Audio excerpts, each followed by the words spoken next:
do candidato Jair Bolsonaro, que por sua vez é candidato de Lula, é de esquerda. Candidato, o senhor não deve interromper a outra candidata que está falando e o seu tempo será acrescido, candidata Tronic. Desculpa. Eu poderia começar novamente. Eu vou pedir só um minuto aos dois. Nós temos milhões de brasileiros assistindo ao debate, esperando que o debate tenha, no mínimo, regras que sejam respeitadas por quem as assinou. Então eu peço, por favor, ao candidato que se mantenha em silêncio e aguarde que a sua oponente conclua o raciocínio. Nós vamos lhe dar mais tempo, candidato. Devolve tudo, por favor. Um minuto, porque eu perdi totalmente o raciocínio. Vai ser concedido esse tempo. Ok, aguardo lá no... Bem se vê que depois do auxílio emergencial o senhor arrumou realmente um novo emprego de cabo eleitoral do candidato Jair Bolsonaro, que por sua vez é o cabo eleitoral do candidato Lula. Porque quem está colocando Lula na primeira fila, na liderança, é inegável que é o candidato Jair Bolsonaro. Mas não é isso que eu vim dizer. Eu vim falar o seguinte: nós temos hoje quase 700 mil mortes por Covid. 130 milhões de órfãos. Eu pergunto para o senhor, o que o senhor diria para consolar essas famílias, esses órfãos que estão até agora esperando uma ajuda do governo, que estão até agora sofrendo e muitos irmãos separados, porque cada parente tem que ficar com um ou outro. O senhor não tem medo de ir para o inferno, não? Olha, vocês falam tanto de Covid. Só se morre de Covid nesse país? Só se morre de Covid no mundo? São falácias e falácias e falácias. É só o que vocês sabem fazer. Medo de ir para o inferno eu não tenho, porque todos os dias eu morro um pouquinho de mim mesmo para viver o Evangelho, coisa que a senhora não sabe o que é. Se a senhora soubesse o que é, a senhora não estava desrespeitando um padre, mandando o padre para o inferno. A senhora não me respeita, a senhora deveria me respeitar. A senhora não sabe o que significa um sacerdote, a senhora não sabe o que significa um sacerdócio, a senhora não sabe o que significa o cristianismo. Se a senhora soubesse, a senhora não se dirigia para um padre dessa forma, um padre que respeita o cidadão, um padre que está num país de 84% de cristãos, sendo desrespeitado desta forma, sendo mandado para o inferno por uma mulher que não sabe nem como servir a você. Está aqui mentindo, dizendo para ele cobrar mais impostos, mais impostos. Esse é o caminho? Cobrar impostos? Você não aguenta mais de ser cobrado.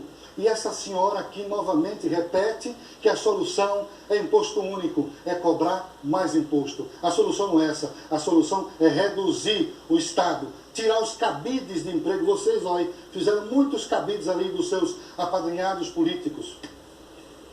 Para quê? Para quê, candidata? Para que isso? Fale a verdade. Seja verdadeira. Fale para o povo por que a senhora está aqui. Fale que vocês são mais do mesmo. Fale que a esquerda, todos aí, têm a mesma agenda. Diga para as pessoas que vocês querem fazer isso, querem destruir o Brasil. Fale para todo mundo aqui agora. Diga a verdade. Já que a senhora me mandou para o inferno, então diga a verdade. Tempo esgotado, candidato. Eu vou pedir aos dois candidatos que retornem aos seus lugares. A candidata Tronic... 30 segundos, por favor, para a senhora fazer a pergunta. Candidato, o atual governo já teve absurdos como o secretário que fez vídeos de conteúdo nazista, assessor que fez gesto supremacista em pleno Congresso Nacional e presidente da Fundação Palmares, que é contra o movimento negro.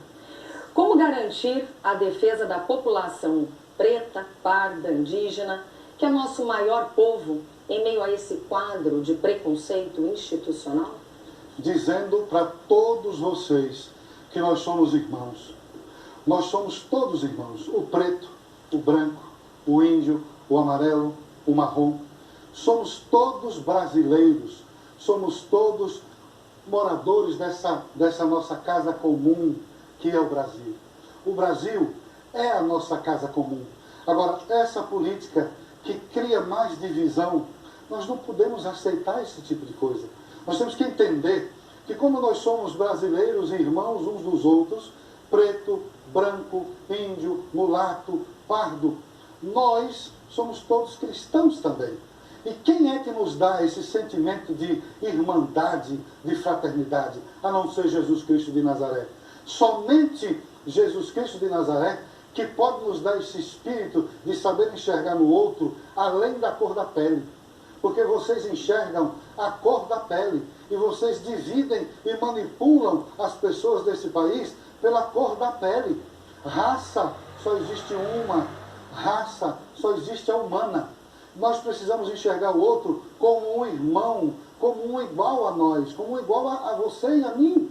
E essas pessoas aqui de esquerda, 5 contra 2, essas pessoas de esquerda já estão com essa retórica, essa narrativa de dividir para dominar. Nós não podemos ouvir mais isso e aceitar. É preciso olhar para o Evangelho, é preciso olhar para Jesus. Se nós somos 84% de cristãos nesse país, vamos olhar para aquele que nos dá o maior exemplo de como nós devemos viver a nossa vida em sociedade. Jesus é o maior exemplo que nos ensina a viver uma vida em sociedade, nos irmanando. Nós temos que ser irmãos uns dos outros. Nós temos que olhar para o outro e sentir a dor do outro. Olha os nossos irmãos da Venezuela, que estão sofrendo as consequências de ditaduras de esquerda que só quis saquear e roubar. Porque onde a esquerda coloca as mãos, eu costumo dizer isso, onde a esquerda põe as mãos para governar, ela destrói, ela apodrece, ela rouba as riquezas. A Venezuela é o país mais rico da América do Sul, se tornou o país miserável. As pessoas estão saindo de lá num êxodo humano impressionante. Eu vi com os meus olhos. Não foi o Jornal da Globo que me disse, não foi nenhum outro jornal que me falou. Eu, como padre, cuido de pessoas. Eu vi gente dizendo aqui que cuidava de pessoas. Eu cuido de pessoas, do ser humano. Eu fui ver na fronteira. Ninguém me falou, não foi a senhora que me contou. Eu saí pedindo esmolas para juntar dinheirinho, porque não tenho salário, e fui ver a situação do meu irmão. Não é porque é de outro país, mas é um cristão como eu, que está ali sofrendo o que a esquerda faz. E é isso que eles pensam. Tempo, candidato. Agora, por favor, a réplica da candidata Soraya. Bom, agora eu acho que o senhor vai se dar mal com o seu candidato. O senhor vai arrumar confusão aí, perigoso perder o cargo de cabo eleitoral. Mas vamos lá. Quero aproveitar esse momento para mostrar que não tem proposta, só tem xingamento. E dizer... O senhor, por favor? Candidato, por favor. Eu quero aproveitar esse momento para dizer que eu não mandei o senhor para o inferno, tá? Mas eu perguntei se o senhor não teria medo de ir para o inferno, porque o senhor não disse que deu nenhuma extrema-unção na pandemia. A pergunta o senhor não respondeu. Sobre o imposto único, eu vi que o senhor não estudou. O senhor está parecendo mais o seu candidato, que é nem estuda e nem trabalha. O senhor não estudou. E dizer mais, não deu extrema-unção porque o senhor é um padre de festa junina. Não existe padre de festa. O senhor, por favor, se mantenha calado. Por favor, candidato. O senhor tempo já está esgotado. A senhora concluiu a sua fala, candidato Trunini. E dizer mais, que não sabe nem o que é direita e o que é esquerda. Não sabe, não sabe. Tempo esgotado. Então, vamos lá. O direito de resposta do candidato Bolsonaro foi negado. E durante a fala da candidata Soraya Tronic e o candidato Padre Kelman usou todo o tempo dele na réplica e, portanto, na resposta, e, portanto, não teve direito à tréplica. Nós vamos seguir, então, vou sortear o próximo tema.